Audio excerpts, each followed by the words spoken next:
Good morning, everybody. History Guy Yance here for another wonderful installment of Me in the Field. So today we're in a special place that I've been wanting to get to for a while.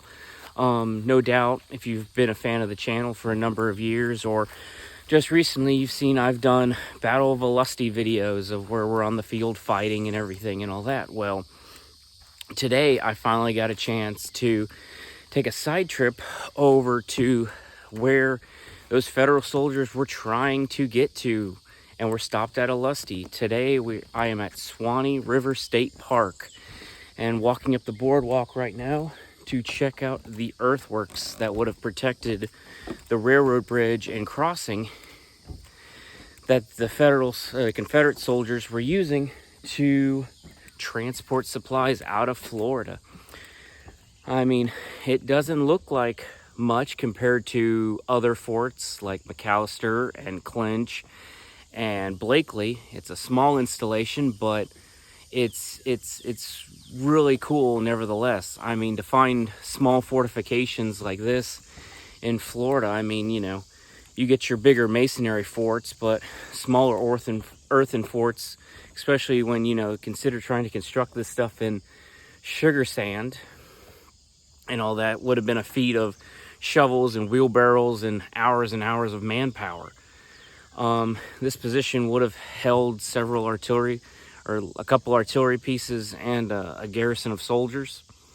Compared to the federal force that would have attacked, I mean, I'm not 100% sure how many guys would have been here at the time, but would not have been, I don't feel would have been a sustained force enough to stop the federal advance. If the Federals had gotten this far, I mean, there would have been a fight possibly, depending on the commander. But to try to, I mean, you look behind me, you've got the big tree over there in the corner. You know, this whole raised area, and you know, it's, as you see, it's hard to probably see in the video, but you know, we're up about, I'll say 8-10 feet, give or take. I'm horrible at estimating, but you know, there was a bit of a rise here, so trying to take this fort by force, you know, probably would have been higher. There's part of the dry moat, and they would have had defensive positions, as in the Abute and all that, and other in. Gosh, I've been up early, so forgive me for if I stumble a little bit in this video. But just let's come down here real quick, and I'll read out what the marker says. You know, imagine it's 1863. It has been 2 years since Florida seceded from the Union and joined the Confederate States. Battles are raging in Virginia, Tennessee. Union troops occupy Pensacola, Key West, and Jacksonville. But things are quiet here in the interior. I mean, just listen. You know, way down on the Suwannee River, you got the birds. You know, nearest road is far away. Even in 2024, back then there would, you know, the road is right behind me, which was the Suwannee River. Florida is not considered a strategic importance to the Union at this time. And then word comes the Union troops are on their way here to destroy the railroad bridge over the Suwannee.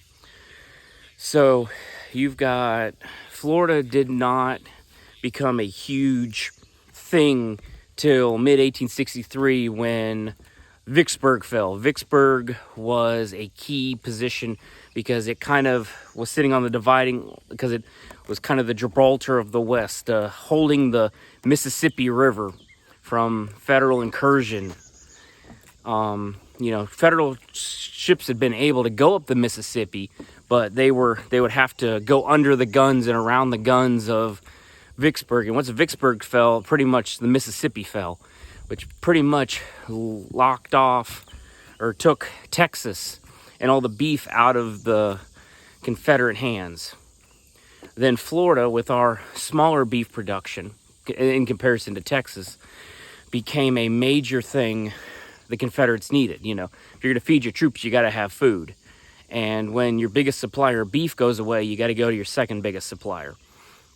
So Florida went from being nothing but, you know, another a little backwater state to, oh crap, this place is, we're now to the forefront. So now we're of a strategic importance, not only to the Confederates, but for the federal soldiers that would have been, or for the federal government and the Confederate government. So, I mean, it's so interesting, and that's what, with that happening, then the federal army is looking at, well, hey, we've got to stop Florida. So what do they want to do? They want to take out a position like this little fortification on the Suwannee River, where, again, this is the first time I've been here.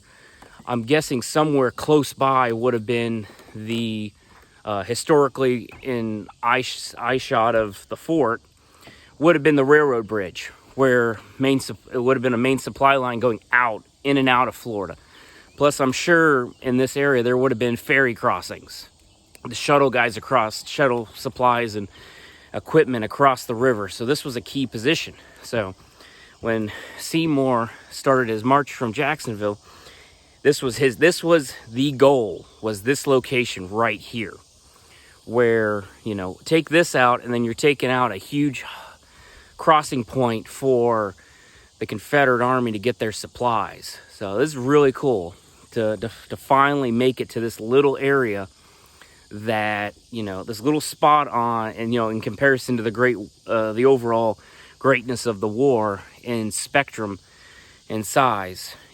I've reenacted for close to 2 decades now, and, I've, done Olustee more times than I can count. And it's cool to finally get to the proverbial planned end game of the federal troops leaving Olustee, or leaving Jacksonville, getting stopped at Olustee by Finnegan and Colquitt's and all the guys there. So this is just really cool. You need, again, like I say in like all my videos when I do the one-on-one stuff, me talking to you folks, get out there, check this stuff out. I mean, I'm just standing at the fort, this little fortification that, is a stone's throw from the parking lot. So it's not like, oh, you've got to go 15 miles into the woods to try to find this little thing and there's no markers. Like, it's pretty, as you see behind me, it's pretty clearly defined. You got the dry moat here and then going around. And historically, most of the trees you would have seen around here would not have been here.